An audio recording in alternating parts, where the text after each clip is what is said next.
আসসালামু আলাইকুম সবাইকে।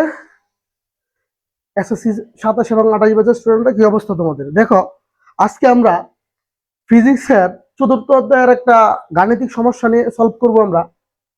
এখানে সমস্যাটা হলো, একটা উদ্দীপক দেখো দেখা আছে, একটা ডাক দেওয়া আছে। এটা হলো আমার ভূপৃষ্ঠ বা ভূমি। ভূমি থেকে 120 মিটার উপরে একটা বস্তু রাখা আছে। এটা একটা বস্তু, আমি ধরে নিলাম এটা আমার একটা বস্তু। এই বস্তুটার ভর দেওয়া আছে ধরেন আপনার 5 কেজি। কতটুকু ভর দেওয়া আছে? 5 কেজি। ভূমি থেকে 120 মিটার উপরে রাখা আছে। এখন আপনাকে প্রশ্নের মধ্যে কি বলছে দেখেন, ভূমি হতে কত উচ্চতায় বস্তুটির বিভব শক্তি যান্ত্রিক শক্তির 9/1 হবে। কথা কি বুঝাইতে পারছি? Okay sir. দেখেন স্যার, দেখেন আমাকে এখানে একটা উদ্দীপক রাখা আছে। উদ্দীপকটা কেমন আমি বলছি, ভূমি থেকে 120 মিটার উপরে একটা বস্তু রাখা আছে এবং সেই বস্তুটাকে যদি আপনি এখান থেকে ছেড়ে দেন, বস্তুটা অবশ্যই নিচের দিকে পড়ে যাবে। ধরেন উপরে একটা বস্তু রাখা আছে, ছেড়ে দিলে অবশ্যই নিচের দিকে পড়ে যাবে। এখন আপনাকে বলা হয়েছে যে বস্তুটাকে যদি আপনি মুক্তভাবে ছেড়ে দেন, বস্তুটা নিচের দিকে পড়ে যাবে। এখন নিচের দিকে পড়তে থাকলে ভূমি হতে কত উচ্চতায় বস্তুটির বিভব শক্তি যান্ত্রিক শক্তির 9/1 হবে। স্যার দেখেন, এই ধরনের ম্যাথ গুলো আমরা যখন এই অধ্যায়ের থিওরি ক্লাসটা করাইছিলাম, থিওরি ক্লাসে অনেক সলভ করাইছি। আজকে এই ক্লাসটা আমি একটু আপনাকে সলভ করাই দিই। এই ধরনের প্রশ্নগুলো যদি আসে, প্রথমে আপনি একটা চিত্র আঁকবেন। স্যার কি আঁকবেন? চিত্র। দেখেন চিত্রটা যদি আমি আঁকি, তখন চিত্রটা হবে আমার এমন। এই যে এই জায়গায় বস্তুটা ধরেন রাখা ছিল, এটা হলো আপনার ভূপৃষ্ঠ। কারণ বস্তুটা পড়তে থাকলে আপনাকে বলছে কত উচ্চতায়, আপনাকে উচ্চতা বের করতে হবে। বলছে ভূমি হতে কত উচ্চতায় বিভব শক্তি যান্ত্রিক শক্তির 9/1 হবে। তাহলে আপনি শুরুতে বলবেন যে স্যার, এটা হলো আমার ভূমিতে, ভূমি থেকে ধরেন যে এই উচ্চতায়, এটা হলো ভূমি। ভূমি হতে কত উচ্চতায়? এই উচ্চতায়। এই বিন্দুর একটা নাম দেন, ধরেন বি বিন্দু। ভূমি হতে এই উচ্চতায়, এই যে উচ্চতাটা, এই উচ্চতার নাম কি ধরলাম স্যার? এই উচ্চতা। এই ধরনের আপনাকে প্রশ্নগুলো যদি সলভ করতে বলে, প্রথমে আপনি ভূমি থেকে একটা নির্দিষ্ট উচ্চতা ধরে নেবেন। ভূমি হতে এই উচ্চতায় কি হবে স্যার? বিভব শক্তি যান্ত্রিক শক্তির 9/1 হবে। এই পুরোটার উচ্চতা কত ছিল আমার স্যার বলেন তো? পুরোটার উচ্চতা ছিল 120 মিটার। পুরোটার উচ্চতা কত ছিল স্যার? 120 মিটার। তো এতটুকু যদি এইচ হয়, তাহলে এতটুকুর মান কত হবে বলেন তো? সবটা হলো 120, এতটুকু হলো এইচ। এতটুকুর মান কত হবে? 120 মাইনাস এইচ। 120 minus H. আপনাকে যদি এই ধরনের কোনো প্রশ্নের সলিউশন তারা চায়, প্রশ্নের মতো যদি আপনাকে বলে কত উচ্চতায় বিভব শক্তি গতি শক্তির 1/3 1/9 হবে, বা দ্বিগুণ হবে, 3 গুণ হবে, বা কত উচ্চতায় গতি শক্তি বিভব শক্তির দ্বিগুণ 3 গুণ, বা কত উচ্চতায় বিভব শক্তি যান্ত্রিক শক্তির দ্বিগুণ 3 গুণ, সবগুলো প্রশ্ন আপনি স্টার্টিং দিবেন এই একইভাবে স্যার। যদি পরন্ত বস্তু হয় তাহলে আপনি তাকায় দেখবেন সর্বোচ্চ উচ্চতা দেওয়া আছে। যদি পরন্ত বস্তু হয় তাহলে কি দেওয়া থাকবে? সর্বোচ্চ উচ্চতা দেওয়া থাকবে। তাহলে চিত্রটা হবে আইকা, আপনি ভূমি হতে যে কোনো একটা উচ্চতা প্রথমে ধরে নেবেন, এই উচ্চতায় এই ঘটনাটা ঘটবে। তারপরে সব পুরাটার উচ্চতা আপনার সবসময় দেওয়া থাকবে। পরন্ত বস্তু হলে সবটার উচ্চতায় আপনার দেওয়া থাকবে। তাহলে এটা যেহেতু পরন্ত বস্তু, সবটার উচ্চতা দেওয়া আছে 120 মিটার। তো পুরাটা যদি 120 হয়, এতটুকু যদি এইচ হয়, আমি ধরে নিছি এতটুকু যদি এইচ হয়, তো এতটুকুর মান কত হবে? সবটা মাইনাস এইটা। সবটা একটু 120, 120 থেকে এইচ মাইনাস দিলে এতটুকুর মান বেরিয়ে যাবে। কথা কি বুঝছেন?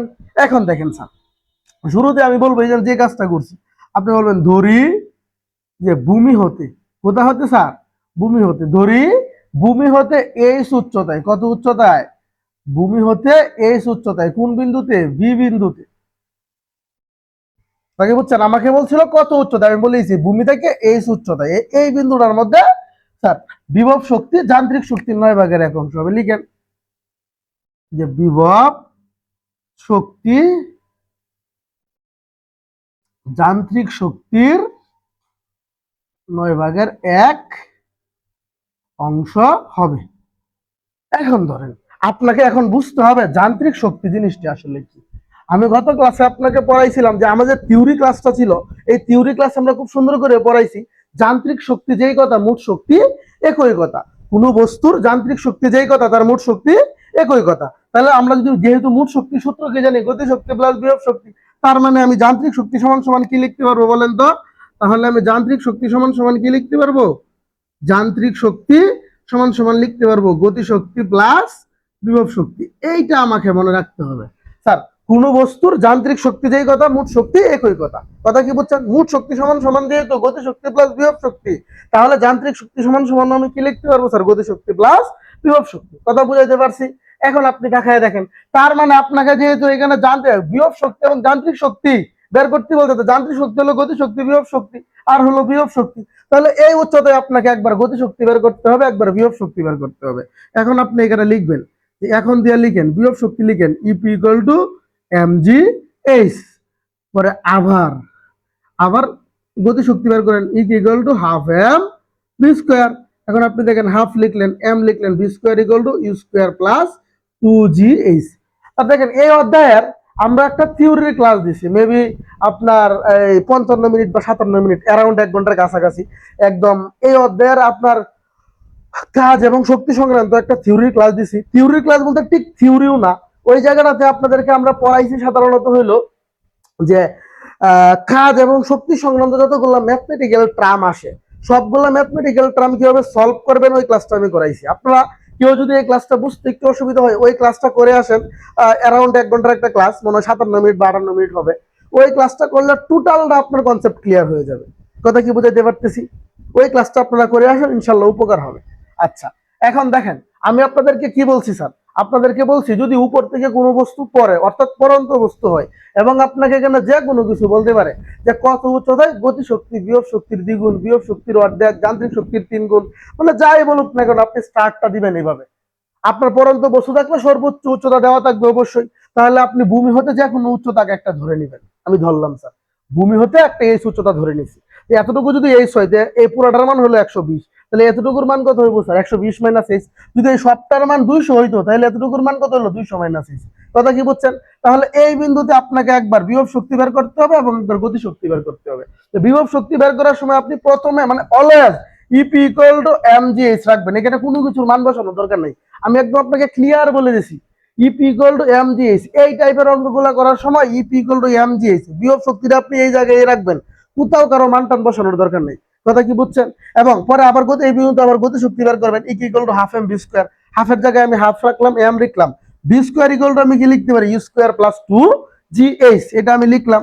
এখন পরবর্তীতে আপনি যে কাজটা করবেন, হাফ লিখবেন, এই যে এম লিখবেন। আমি বললেন তো ইউ এর মান কত হবে? আমি আপনাদেরকে সুন্দর করে বলে দিয়েছিলাম থিওরি ক্লাসের মধ্যে, উপর থেকে যদি কোনো বস্তু পড়তে শুরু করে, উপর থেকে যদি কোনো বস্তু পড়তে শুরু করে, তার আদি বেগ হলো 0। এই টাইপের অঙ্কগুলোর মধ্যে আপনি আদি বেগ কত ধরবেন স্যার? 0ই ধরবেন। এখন দেখেন তো এই জায়গায় আছে হলো আপনার হাফ এম। কথা কি বুঝতে পারছেন? এখন আপনাকে যদি আমি বলি 0-র সাথে এটা গুণ করলে কত হবে বলেন তো, যোগ করলে কত হবে স্যার? 2gh হবে। এই 2 যদি আপনি কেটে দেন, তাহলে এখানে থাকবে কি আপনার mg, এখানে আপনার থাকবে কি স্যার? mgh থাকবে স্যার। স্যার এইচটা নিয়ে আমার একটু কথা, স্যার এইচটা কই থেকে আসছে তাকায় দেখেন তো, এই যে এইচ, এই এইচ কিন্তু মূলত ওই যে বেগের সূত্র যখন লিখছিলাম তখন কিন্তু এইচটা আসছিল না। কথা কি বুঝছেন? যখন আমি বেগের সূত্রটা লিখছিলাম তখন এইচটা আসছিল। আমি আপনাদেরকে আমি আবারও বলতেছি, আমার এই থিওরি ক্লাসটা আপনারা করে নেন, আপনাদের খুব উপকার হবে। কথা কি বুঝছেন? আমি আপনাদেরকে এখানে ওই জায়গায় দুইটা কথা পড়াইছিলাম যে আমরা বিভব শক্তির সূত্র জানি ইপি ইকুয়াল টু mgh, এবং আমরা বেগ নির্ণয় করতে গেলে V square equal to U square plus 2gh, এই দুইটা সূত্র সাধারণত আপনার লাগে। এখন বিভব শক্তি নির্ণয়ের যে এইচ এবং বেগ নির্ণয়ের যে এইচ, দুইটা এইচ কখনোই এক না। বিভব শক্তির এইচটা হলো আপনার নিচ থেকে উপর, নিচ থেকে উপর। কথা কি বুঝছেন? আর বেগ নির্ণয়ের এইচটা হলো আপনার উপর থেকে নিচ। কি বললাম স্যার? উপর থেকে নিচ। এই কথাগুলো আপনাকে মনে রাখতে হবে। বেগ নির্ণয়ের এইচটা কি বলছি? উপর থেকে নিচ। তো এই যে এইচটা আসছে, এটা কার আসছে? বেগের এইচ আসছে না? তো বেগের এইচটা সবসময় উপর থেকে হবে, যে উপর থেকে, এইখান থেকে নিচের দিকে। তো এইখান থেকে এই পর্যন্ত, এই বিন্দু পর্যন্ত। তো এতটুকু এইচ কত স্যার? 120 minus H. তো এই এইচ মানে এইচ না, এই এইচ মানে কত বললাম স্যার? 120 minus H. এই জায়গায় লিখে দেবো mg 120 মাইনাস এইচ। দেখেন এই জায়গাটা আপনি বুঝছেন কিনা? আমি আপনাকে ক্লিয়ারলি একটা কনসেপ্ট দিয়ে বুঝাই দিছি যে এই জায়গাটা আপনি সবসময় মনে রাখবেন যে ইপি, যদি আপনি বিভব শক্তি সূত্র লিখেন ইপি ইকুয়াল টু mgh আসবে, এবং যদি আপনি বেগ নির্ণয় করেন V square equal to U square plus 2gh আসবে। এই জায়গায় আমি আপনাকে বলছি যদি বিভব শক্তির এইচ হয়, সেই এইচটা আপনি সবসময় নিচ থেকে উপরের দিকে কল্পনা করবেন, নিচ থেকে উপরের দিকে কল্পনা করবেন। এবং ব্যাগের যে এইচ, যদি ব্যাগের এইচটা আছে তাহলে সর্বোচ্চ বিন্দু থেকে নিচের দিকে কল্পনা করবেন, মানে উপর থেকে নিচের দিকে। কথা কি বুঝছেন? ব্যাগের এইচটা হবে সবসময় উপর থেকে নিচের দিকে, এবং বিভব শক্তির এইচটা হবে নিচ থেকে উপরের দিকে। তো এই যে এইচটা আসছে এই জায়গায়, এই যে এইচটা, এই এইচটা কই থেকে আসছে আমাকে বলেন তো? এই যে এইচ, এই যে এইচ, এই এইচ তো মূলত ব্যাগের সূত্র যখন লিখছিলাম V square equal to U square plus 2gh, এই জায়গা থেকে এইচ আসছে। তো এই এইচটা হলো ব্যাগের এইচ। ব্যাগের এইচ আমি কি পড়ছি দেখেন তো স্যার, উপর থেকে নিচ। উপর হলো এটা, উপর থেকে নিচে। উপর থেকে নিচে কোন পর্যন্ত স্যার? যেই বিন্দুতে আমি কাজটা করতেছি। আমি তো সাধারণত আপনাকে বলে দিচ্ছি বি বিন্দু পর্যন্ত, বি বিন্দুতে যে এতটুকু এইচ, তাহলে এতটুকু এইচ এর মান কত স্যার? 120 minus H. তাই এই জায়গায় আমি 120 মাইনাস এইচ লিখছি। কথা কি বুঝছেন? কারণ এই টাইপের ম্যাথ গুলো থাকলে আপনাকে এইভাবে একবার গতি শক্তি বের করতে হবে, একবার বিভব শক্তি বের করতে হবে। স্যার গতি শক্তি রেখে আপনি ভেঙে এই পর্যন্ত যাবেন অলওয়েজ, মানে গতি শক্তি রেখে আপনি ভাঙ্গে এই পর্যন্ত যাবেন এবং বিভব শক্তিটা আপনি এই পর্যন্তই রাখবেন, এর থেকে বেশি কিছু করবেন না।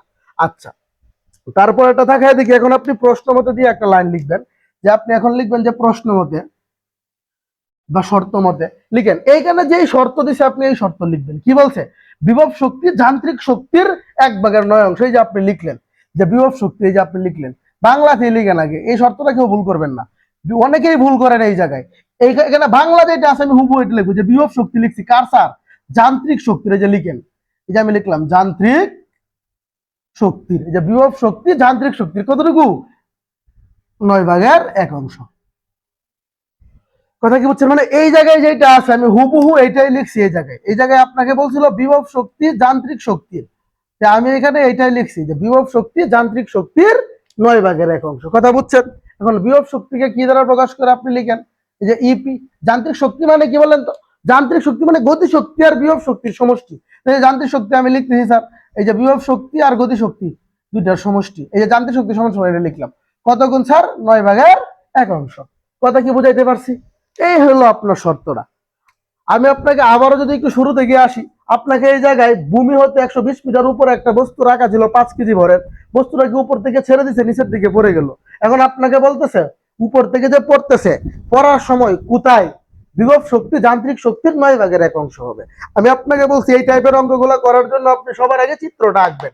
আপনি প্রথমে বলে দিবেন ভূমি থেকে এই উচ্চতায়, যে কোনো একটা উচ্চতা ধরবেন, ভূমি থেকে এই উচ্চতায় বিভব শক্তি গতি শক্তির এই ঘটনাটা করে। কথা কি বুঝাইতে পারছি? Okay sir. এরপরে এতটুকু উচ্চতাকে যদি আপনি এইচ ধরেন, তার উপরটাকে আপনি কত ধরবেন? 120 মাইনাস এইচ। এই যে উপরটাকে আমি 120 মাইনাস এইচ কেন ধরলাম? কারণ সর্বোচ্চ উচ্চতা 120 দেওয়া আছে। যদি পুরাটার উচ্চতা যদি আপনার 500 দেওয়া থাকতো, এই জায়গার মান হয়তো 500 মাইনাস এইচ। কথা কি বুঝছেন? এখন আপনাকে বলছেন বিভব শক্তি আর যান্ত্রিক শক্তি।